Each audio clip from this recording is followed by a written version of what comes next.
오늘도 말씀 드셨습니까? 말씀 김윤성입니다. 오늘은 다니엘 8장 15절에서 27절 말씀을 가지고 함께 은혜를 나누겠습니다. 8장 15절 이후의 내용을 보면 어제 다니엘 환상을 보고 천사 가브리엘이 다니엘에게 깨우쳐주는 장면이 등장을 합니다. 이 일들은 다시 한번 말씀드리지만 다니엘이 죽은 이후에나 나타나는 이야기들입니다.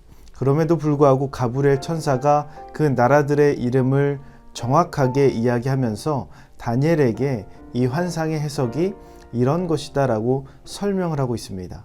모든 환상의 해석을 듣고 난 이후에 다니엘이 며칠 동안 알아누웠고 다시 자신의 업무를 시작하게 됩니다.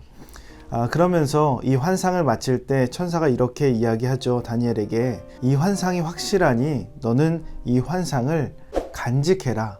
이 환상이 천사를 통해서 다니엘이 깨달았고 그리고 그 해석을 알았지만 그 후에 일어날 일을 다니엘이 경험해 보지 못했기 때문에 완전하게 이해한 것은 아닙니다.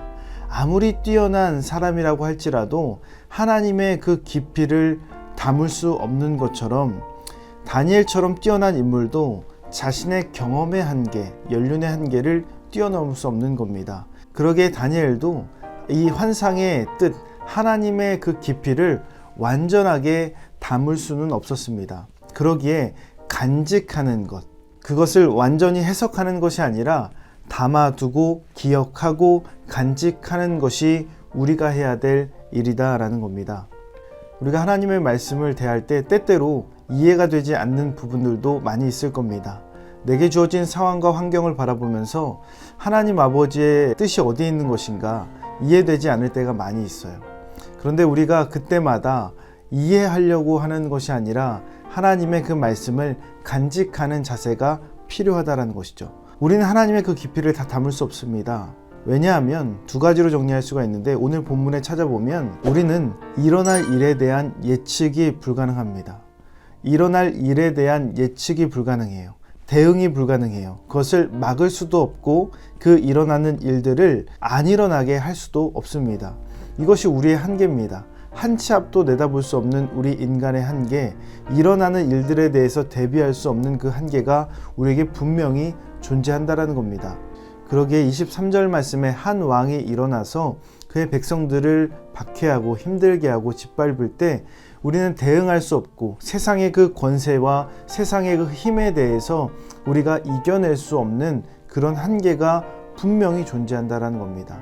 그러기에 한계가 분명한 우리가 그 모든 사건을 바라보고 계시고 알고 계시는 그 하나님의 뜻을 우리가 온전하게 이해할 수 없고 담을 수 없다라는 것이죠. 두 번째로 현상에 대한 해석이 불가능합니다. 그렇게 강했던 한 왕이 오늘 성경의 말씀에 뭐라고 되어 있냐면 25절 말씀에 그가 사람의 손으로 말미암지 아니하고 깨지리라. 사람의 손을 대지 않고도 망한다, 깨진다라는 겁니다.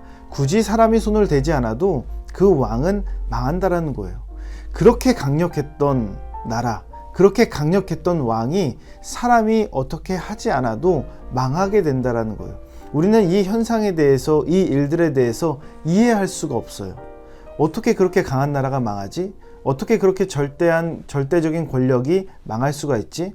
힘의 논리로 그 현상을 이해하려고 하다 보면 우리가 모든 것을 다 이해할 수가 없게 됩니다. 우리가 힘의 논리로 보자면 우리가 가지고 있는 실력이나 재력이나 관계나 이런 것들이 많이 소유하면 소유할수록 우리의 인생은 보장되거나 세상이 말하는 성공적인 삶을 살아야 됩니다. 그런데 제가 본 많은 사람들이 그렇지 않았습니다.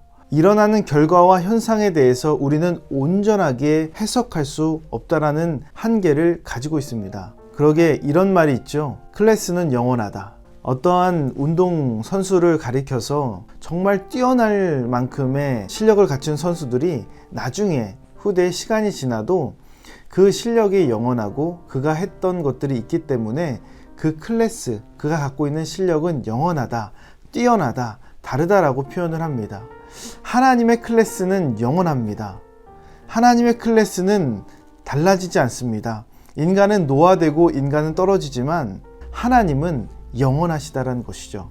그러기에 하나님이 보는 연륜과 관점은 우리와 완전히 다릅니다. 하나님이 세상을 이해하시고 하나님이 세상을 이끌으시고 하나님이 세상을 인도하시는 것은 우리가 가진 것으로 차원이 다르기 때문에 우리가 그 하나님의 깊이를 담아낼 수가 없는 겁니다. 그러기에 우리가 지금 현재 일어나지 않는 일에 대해서, 이해되지 않는 일에 대해서 때때로 그것을 받아들일 수가 없을 때 어떻게 해야 되냐? 하나님의 말씀을 간직하는 거예요. 하나님의 말씀을 붙들고 있는 거예요. 내가 이해되지 않는다 할지라도 그 하나님의 클래스는 영원하기에 그 하나님의 말씀을 굳건히 붙들고 견뎌내는 겁니다. 그러게 오늘 우리가 하루의 삶을 살아갈 때 내가 이해되지 않는 것, 내가 완벽하게 이해할 수 없는 것이 있다 할지라도 우리가 그 하나님을 붙들고 살아가고 신뢰하고 살아가고 그 하나님의 뜻을 기다리고 간직하고 살아간다면 우리가 전국에는 다니엘과 같이 하나님께서 찾으시는 그 믿음의 한 사람이 될 수 있습니다. 오늘 내용도 도움이 되셨다면 구독과 좋아요를 눌러주시고 여러분의 삶에 적용하셔서 오늘도 이 말씀이 여러분의 삶이 되기를 예수님의 이름으로 축복합니다.